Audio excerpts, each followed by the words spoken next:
क्या महज एक प्रेम संबंध एक शादीशुदा जिंदगी को मौत के रास्ते पर ले जा सकता है? क्या परिवार के संस्कारों की परतों के नीचे कोई ऐसी कहानी छिपी थी जो किसी की जिंदगी खत्म कर दे? इंदौर के चर्चित राजा रघुवंशी मर्डर केस में अब जो खुलासे हो रहे हैं वे सिर्फ एक मर्डर नहीं, विश्वास, रिश्ते और परिवार की परिभाषा पर सवाल खड़े करते हैं।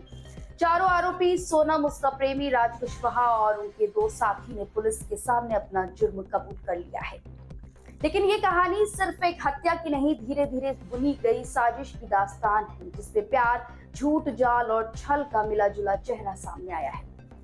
सोनम, उम्र 24 साल, एक पढ़ी लिखी लड़की जो अपने पिता के कारोबार में हाथ बांध रही थी। बाहरी तौर पर इस संस्कारों वाली बेटी, लेकिन अंदर ही अंदर वह एक दूसरी जिंदगी जी रही थी। एक फैक्ट्री वर्कर राज के साथ रिश्ता जो धीरे धीरे शादी और समाज से ऊपर हो गया। जब सोनम की शादी राजा रघुवंशी से तय हुई तो शायद उसे यह रिश्ता बोझ लगने लगा और यहीं से शुरू होती है प्लान बी की स्क्रिप्ट, जिसमें राजा की मौत प्रेमी से मिलने का रास्ता बन जाता है।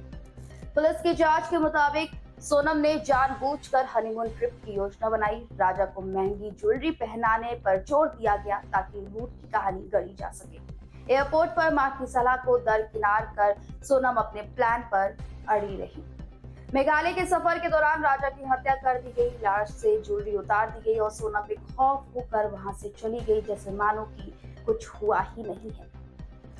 सवाल यह है कि इतनी परतों के पीछे क्या सचमुच कोई लड़की खुद को दो जिंदगियों में बांट सकती है? क्या वह जानबूझकर अपने संस्कारों की आड़ में एक खौफनाक साजिश को अंजाम दे रही थी? क्या पारंपरिक परिवारों में जब युवाओं को अपनी मर्जी से जीने नहीं दिया जाता तब वे गुप्त रास्ते तलाशते हैं? क्या शादी को सिर्फ परिवार की प्रतिष्ठा बचाने का सौदा बना दिया गया है? और सबसे अहम, क्या समाज में अच्छे संस्कारों का मुखौटा सच को छुपाने की सबसे बड़ी ढाल बनता जा रहा है? राजा की हत्या ने सिर्फ एक जिंदगी नहीं छीनी, बल्कि कई परतें उधेड़ दी है। एक लड़की के अंदर की आंखें, एक परिवार की आंखों का अंधापन, एक समाज का बहता हुआ नैतिक तानाबाना। क्या सोनम एक हत्यारी है? क्या वह एक दबे हुए, उलझे हुए समाज की उपज है जिसने उसे समझने के बजाय नियंत्रित करने की कोशिश की? आप सोचिए और जवाब जरूर दीजिएगा।